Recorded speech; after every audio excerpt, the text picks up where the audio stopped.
வணக்கம். நம்ம சேனலுக்கு தொடர்ந்து ஆதரவளித்துக் கொண்டே இருக்கும் நல்ல உள்ளங்களுக்கு நன்றி. தொடர்ச்சியாக ஆதரவு கொடுங்க. ராகுல் காந்தி கைது, பிரியங்கா காந்தி கைது, ஒரு பெண் மயக்கம், இன்னும் குறிப்பாக பார்த்தீங்கன்னா தடுப்புகளை ஏறி குதித்து அகிலேஷ் யாதவ் போராட்டம், இன்னும் பல பெண் எம்பிகள்லாம் பார்த்தீங்கன்னா தடுப்புகளை ஏறி குதிக்கிறாங்க. இது மோடியின் ஆட்சியினுடைய இன்னொரு சாதனை. ஏன்னா எம்பிக்கள் போய் இன்றைக்கி தேர்தல் ஆணையத்திட்ட மனு கொடுக்கறதையே தடை பண்ணுறாங்கன்னா இவங்களுடைய நோக்கம் என்ன? குறிப்பாக பார்த்தீங்கன்னா இப்போ இந்தியா முழுக்க இருக்க எல்லா தொலைக்காட்சிகளிலும் உலகத்தில் இருக்கக்கூடிய இந்தியா செய்தியை போடுவாங்கள்ல தொலைக்காட்சிகளில், அதில் எல்லாத்துலேயுமே இன்றைக்கி ராகுல் காந்தி கைது மிகப்பெரிய ஒரு செய்தியாக இருக்கும். இன்றைக்கி நீங்கள் தேர்தல் ஆணையத்தில் போய் ஒரு மனு கொடுக்கணும் அப்படிங்கிறது ஏற்கனவே அறிவிக்கப்பட்டது. அதை கூட இவர்கள் அரசு தாங்க முடியவில்லை. அப்படிங்கும் போது இவர்கள் எங்கே போய் கொண்டிருக்கிறார்கள்? இன்னும் குறிப்பாக பார்த்தீங்கன்னா இன்றைக்கி ராகுல் காந்தி பண்ணுற விஷயத்தெல்லாம் பார்த்தா வெகுஜன மக்கள் இவர்களை பார்த்து கொண்டிருக்கிறார்கள். தொடர்ச்சியாக பிஜேபிகிட்ட ஒரு பதட்டம் தெரிகிறத நம்ம பார்க்குறோம். ஏன்னா தேர்தல் ஆணையத்தை பற்றி பேசும்போது ஏன் பிஜேபி வாலண்டியராக வண்டியில் ஏறுதுன்னு தெரியல. அவர்கள் கேட்குறாங்க, ராகுல் காந்தி பிரியங்கா காந்தி ஜெயிக்கும் போதெல்லாம் இன்றைக்கி தேர்தல் ஆணையம் நல்லா இருந்தது, மற்ற நேரத்தில் சரியில்லையான்னு கேட்குறாங்க. நம்ம என்ன கேட்குறோம், நீங்கள் தேர்தல் ஆணையம் அப்படிங்கிறது எந்த அளவுக்கு தில்லாலங்கடி வேலை பண்ணியிருக்காங்கன்னு ஒரு தொகுதியை பார்த்தோம்.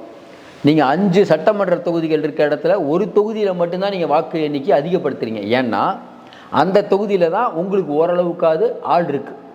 இப்போ தமிழ்நாட்டில் பிஜேபி ஜெயிச்சதுன்னா நிறைய பேருக்கு ஹார்ட் அட்டாக் வந்துடும். நீங்களே சொல்லுங்கள், தமிழ்நாட்டில் பிஜேபி ஆட்சியை பிடிச்சதுன்னு நீங்கள் சொன்னீங்கன்னா மக்களே திரண்டு வந்துடுவாங்க.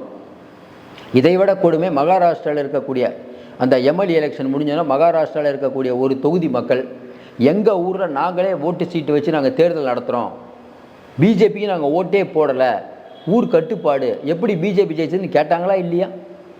உடனே 144 போட்டு அதை நீங்கள் தடுத்தீங்களா இல்லையா? யாரும் கிராமத்தை விட்டு வெளியில் வரக்கூடாது, கிராமத்தை ரவுண்ட் பண்ணிங்களா இல்லையா? அதாவது அடிப்படை வசதிகள் கேட்டு மக்கள் போராடினா அதை செஞ்சு கொடுக்க துப்பு இல்லை. இவ்வளோ பேருக்கு வேலை வாய்ப்பு கொடுக்குறேன்னு நீங்கள் சொன்னீங்க, அது வேலை வாய்ப்பு கொடுக்கல. இன்னும் குறிப்பாக பார்த்தீங்கன்னா எல்லாரும் அக்கௌண்ட்டில் பணம் போடுறேன்னு நீங்கள் இன்னும் என்னென்ன வாக்குறுதிலாம் நீங்கள் கொடுத்தீங்க, இந்தியாவை எங்கேயோ கொண்டு போகணும்னு சொன்னீங்க, இன்னும் எங்கே கொண்டு போய் நிறுத்தியிருக்கீங்க? இதெல்லாம் தெரியாமல் மோடி வளர்ந்து விட்டார். என்ன வளர்ந்து விட்டார்? ட்ரம்ப் அவர்கள் இவ்வளோ வெளிப்படையாக நான் தான் போராட நிறுத்தினாங்கிறார், அமைதியாக இருக்கீங்க. 50% வரி விதித்தாரு. நாங்கள் என்ன எதிர்த்து போராட போகிறீங்க? நீங்கள் என்ன எதிர்த்து போராட போகிறீர்கள்? உங்களால் எதிர்க்கவே முடியாது. நீங்கள் பயந்து நடுங்கி கொண்டிருக்கீங்க. ஒரு கோழைகள் தான் நல்லா தெரிஞ்சிட்ருக்குதே. இந்த சம்பவத்தை கூட ஜனநாயக முறையில் இப்போ எம்பிக்கள் ஒன்றும் இல்லைங்க, இந்த சம்பவத்தை இவ்வளோ பெருசாகினது பிஜேபி தான். அவங்க அமைதியாக போய் கொடுத்து வந்திருந்தால் பிரச்சனையே வந்திருக்காது. இப்போ அடுத்து என்ன ஆகும்? உச்சநீதிமன்றம் அதை கண்டிப்பாக தலையிடும். 300 எம்பிக்கள் நீங்கள் அடைச்சி வண்டியில் கொண்டு போகிறீங்களே. இப்போ அங்கே மயக்கம் போட்டாங்களே, ஏற்கனவே இதேமாதிரி உங்களுக்கு தெரியும், ராகுல் காந்தி இதேமாதிரி போராட்டம் பண்ணும்போது ஒரு பிஜேபி எம்பி அவர் அடிச்சிட்டாரு, கீழே தள்ளி விட்டார் அப்படின்னா உடனே ஐசியூவில் போய் படுத்துக்கிட்டார். தெரியும், பார்த்துருப்பீங்க அந்த கதையெல்லாம். அவர் நல்லா இருக்கார் ஐசியூவில் போயிட்டு ஃபோன் பண்ணிகிட்டு இருக்கார் அவர். அப்போ இவர்கள் என்ன நடந்துட்டுருக்காங்கன்னு கொஞ்சம் பாருங்கள். இப்போ நம்ம நடைபெற்ற சம்பவத்தை கூட பார்த்திங்கன்னா இதில் மிகப்பெரிய ஒரு அத்துமீறல் நடந்திருக்கிறது. ஒரு எம்பிக்களை இந்த அளவுக்கு காவல்துறை கையாளுதுன்னா அப்போ சாதாரண மக்களுடைய நினைப்பேன் அப்போ எங்கேருந்து இந்த உத்தரவு வந்திருக்கிறது? ஏன்னா எப்பயுமே எம்பிக்களை இவங்ககிட்டலாம் கையாளுறதுனா கொஞ்சம் யோசிப்பாங்க. அதையும் மீறி ஏற்கனவே நாடாளுமன்றத்துக்குள்ளே சிஆர்பிஎஃப் வீரர்கள் வந்தாங்க, தெரியும் உங்களுக்கு. ஏற்கனவே ராகுல் காந்தி உள்ளே இருக்கும்போது கடற்பொடி தூணுது. இப்படி பல விஷயங்கள் பார்த்திங்கன்னா எம்பிக்களை அச்சுறுத்துறது. ஒன்று, எல்லாத்தையும் சாட்டி என்னங்க, உயிர் தானங்க, அந்த கடற்பொடி தூணுது எதுக்காக? இன்னொரு பக்கம் உங்களுடைய பொருளாதார ரீதியாக உங்களை இடி சிபிஐ வச்சு மிரட்டுறது. சார், இன்றைக்கி இருக்கக்கூடிய சூழ்நிலை எல்லா கட்சியும் ஊழல் பண்ணாத கட்சி எதுவுமே இல்லை.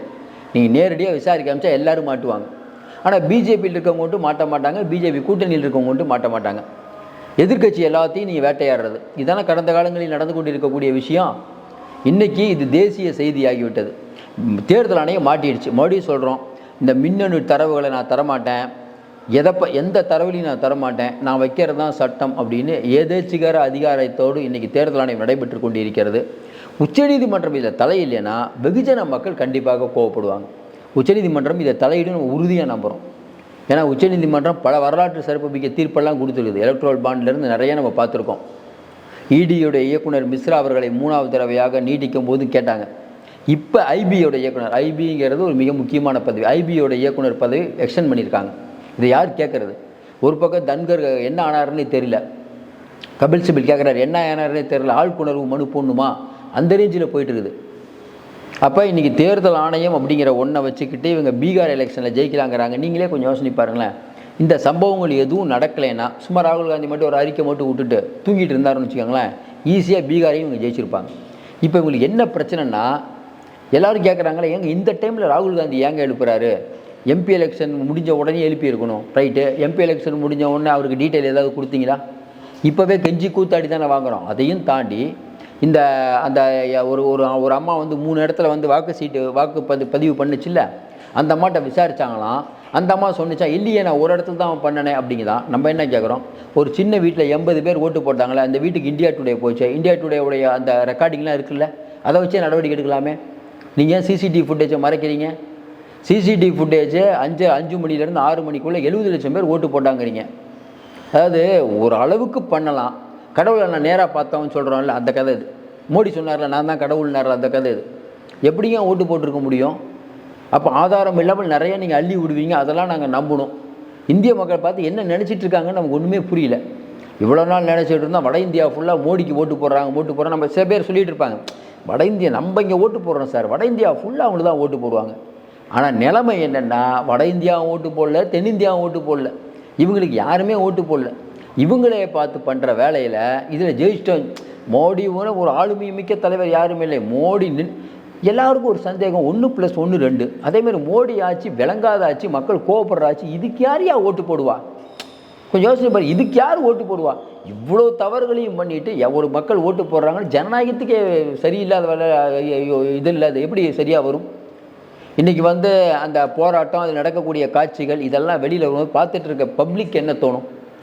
இன்னும் குறிப்பாக சொல்லணும்னா, இந்த போராட்டத்தில் இந்த அடக்குமுறைகள்லாம் பண்ணுறாங்களே, இது என்ன காரணம்னா, யாராவது போராட்டம் பண்ணிங்கன்னா இதான் நிலைமை. கடைசியாக இனிமேல் அடிப்பதற்கு கூட தயாராக இருப்போம். கூட்டத்துக்குள்ளே பூந்து 4 பேர் அடிச்சிங்கன்னா என்ன பண்ணுவீங்க? எம்பிகள் மேலே கை வச்சுட்டா நீங்கள் போராட்டம் தானே பண்ணுவீங்க? பண்ணுங்க. உங்களை தூக்கி உள்ளே போட்டால் என்ன சார் பண்ணுறீங்க? கேஸ் நடத்துறீங்களா? அரவிந்த் கெஜ்ரிவால் என்ன பண்ணார்? ஹேமந்த் சோரன் என்ன பண்ணீங்க? கேஸ்லாம் நடத்திக்கிட்டே இருங்க. எலெக்ஷன் போது உங்களை உள்ள தூக்கி போடுவோம், எலெக்ஷன் போது எலெக்ஷன் முடிஞ்சோன்னா அவுட். அதுக்கப்புறம் அந்த கேஸே இருக்காது. இதுதான் இந்தியாவுடைய ஜனநாயகம். இதை நீங்கள் வந்து மோடியோடைய சாதனையை நம்ம சொல்லணும். இங்கே இருக்கக்கூடிய சில சங்கிகள், ஐயோ மோடி மாதிரி ஒரு ஆளே இல்லை, அவர் மட்டும் இல்லை, அவர் உலகமே நடுக்குது அவரை பார்த்து. அவர் தான் உலகத்தை பார்த்து நடுக்கிறார். இவங்க சொல்கிறதுனால உலகம் அவர் பார்த்து நடுக்குதான். அதாவது காமெடி இருக்குல்ல, என்ன சிரிக்க, இவங்களை பார்த்தாவே சிரிப்பு வருதுங்க வர வர. மோடி அமித்ஷாவெல்லாம் பார்த்தா நல்லா உத்து பாருங்களேன், மோடி அமித்ஷா உத்து பாருங்களேன், நமக்கே சிரிப்பு வருது. அதாவது என்னென்னா, என்ன மோடி அமித்ஷா என்ன யோசிப்பாங்கன்னா, நம்ம இந்த அளவுக்கு பண்ணுறோம், நம்மளையும் மக்கள் நம்புகிறாங்க. கொஞ்சம் நஞ்ச மக்கள் நம்பிட்டு இருக்காங்கல்ல, அவங்களுக்கு தெரியும். வெகுஜன மக்கள் நம்பலன்னு அவங்களுக்கு தெரியும். என்ன பக்கம் அல்டிமேட்டாக என்ன, ராகுல் காந்தி பிரியங்கா காந்தி தூக்கி ஜெயிலில் போனால் அவங்க பதவி பறிக்கணும், அவ்வளோதான் அவங்க எண்ணம், வேறு ஒன்றும் இல்லை. மற்ற தலைவர்களோட இவங்க 2 பேர் ஆபத்தானவங்க அப்படின்னு தான் மறுபடியும் சொல்கிறோம். உலக வரலாறு எடுத்துக்கிட்டாலும் சரி, உள்ளூர் வரலாறு எடுத்துக்கிட்டாலும் சரி, ஒருவரை நீங்கள் இன்னொருவர் அடக்கி ஆள்வது இல்லை வந்து நீங்கள் ஒரு கணக்கு போட்டுட்டு இருந்தால் உங்கள் கணக்குப்படி உலகம் செயல்படாது.